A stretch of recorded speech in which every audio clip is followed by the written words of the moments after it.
CLC family, we have begun the transition of moving all of our online giving, our people database, our event registrations, our children's check-in system, all of those things over to Planning Center. And while it's been, I think, pretty seamless, I know that some of the challenges are just getting into the new apps and the new features and all of the new things that come with that. And so we wanted to walk you through today what downloading of the Church Center app looks like and walking through it. So if you haven't already, go to the App Store on your phone or your tablet and find this Church Center app. It should look just like this. It should say Church Center on it. When you download it, I'm going to walk you through the entire setup process. Recognize that the setup process looks a little bit different if you've given online before, or you've filled out an event registration thing before, or you've done anything at the church before. Some of your information will probably auto-populate for you in the system. But today I'm going to walk you through the process as if none of that does that for you. And you've got to journey through the process from day one. So download this app. When you open the app, you're going to see that the Church Center, they want to connect with you. You're going to get started. So you're going to push that button, and we're going to figure out where Turning Leaf is. So I always hit use my location, but if you live farther away from Turning Leaf, you might have to go in and manually set that location to Glendale, Arizona, and search for that. But we're just going to go use my location, and we're going to put in Turning Leaf Church. And after we hit search, we should hopefully see the Turning Leaf Church logo, and that's our spot right there. We'll click on that, and we'll verify the address is in the right spot of town. It's a good one, and we're going to hit this is my church. So from that point on, this is going to be your church. If you belong to multiple churches, you can have multiple churches on here as well, so don't feel like you can't, log into ours if you logged into another one. But you're going to come into here. We're going to hit next on the login process. And it's going to ask for your phone number. And so this is what I was saying before. If your phone number is in our database and you put it in here, it's going to send you a code. And once you put that code in, it might pop up with your name and your email and say, hey, is this you? And if that's you, then mark it out. But if not, if you've never done that before, it's going to walk you through the process. So I put in my phone number. I get a code.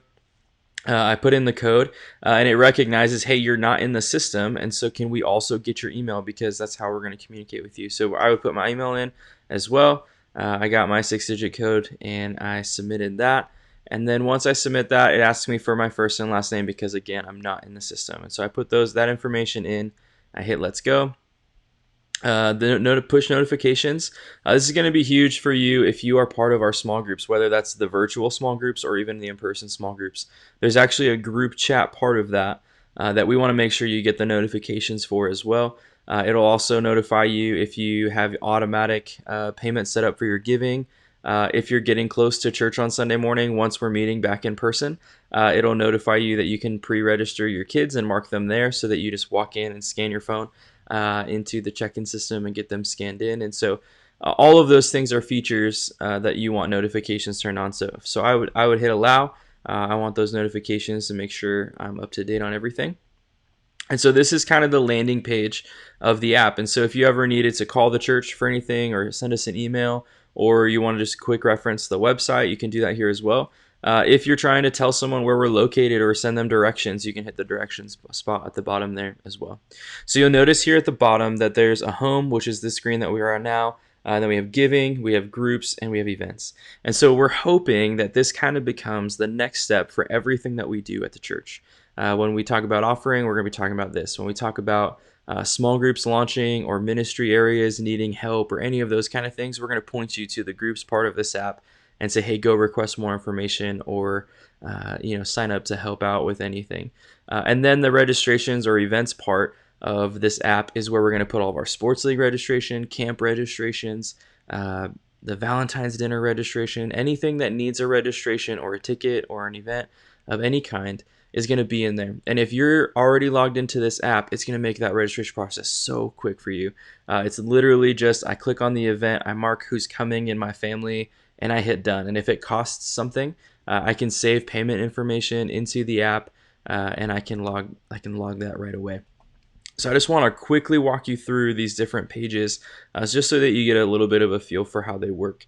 So the first one is the giving tab. So when you hit the give tab, this is all it shows. It's just numbers. So I would put in, whatever the amount is that we're going to give. So I put in $50. And once I hit next at the bottom, I have the opportunity then to classify how I want my gift to be donated. So I can mark it as tithe. We've got all of our different funds in here. So building fund is in there, faith promise, ministry to others, all of those things. The list goes on and on of what you can give to. But then the next part is the frequency. How often do I want to give this gift? Is it just the one-time gift, or do I want to schedule something weekly or monthly so that it's automated and I don't have to think about it? And so that's an option there as well. And so we want you to just utilize that as the giving page so that you can do that. Again, you can save your payment info in there as well, and we'll move through that. The giving side is limited currently, so you can only give to one fund at a time in the current app that the way it's set up. They are working to maybe correct that and make it so that you can designate different portions of money for different funds. But if you want to give to multiple funds right now, you basically have to save this one as one transaction and then put in a second transaction for the next one. One new feature that this giving platform gives us is this cover the processing fee. And so a lot of people have asked us in the past, like my whole gift doesn't go to the church because you have to pay processing fees and credit card fees and all those kind of things. So this is an opportunity for you to pay that fee for us so that we do receive the full amount of your gift. It's not a required thing, and I think the default is that it's not even checked. But it is an option for you to select that and just cover that payment for the church. All right, so that was the giving side of the Church Center app. And so we're going to move now to the groups side. And this is the side that we're really excited about, but it's also the side that is kind of brand new to all of us. And so if you've never been part of a small group before or a ministry area before, but you've got questions about any of those things, this is going to be the place to go. And so right now we worked really hard the last couple of weeks to make sure that our small groups are in place. And so I'm going to walk you through what it looks like to sign up for a small group. And so I'm going to click on small groups, and I'll see in this small groups area a list of all of the groups. And so each of the list is going to have the name of the group, and I can see the day and time that the group normally meets. And if you click on one of the groups, so I'm going to click on the college and young adult group because I like that group a little bit. You're going to see a full description of the group. You'll see when they meet again, and you'll see who leads that group. But at the bottom here is what I really want to point your attention to is ask to join. You can also just ask questions is the button right above this if you scroll down. But I'm going to ask to join the group so that, one, if I'm already part of a group, I know that my group leader needs me into the group anyways. And again, we mentioned before that there's going to be group chats, there's going to be things, events, RSVPs, all those kind of things are going to be inside of this part of the app. And so we want to make sure that even if you're already part of a group, that you go in and that you make sure that you're logged into that group. So I'm going to go in and I'm going to see this spot here. I want to ask to join. And so I'm going to type in that I should be in this group because I'm awesome. And so I'm going to hit send. And it takes me back here. And at the bottom again, I'll see that I applied to be in the group. So I'm waiting for a response from the group leader to make me part of that group.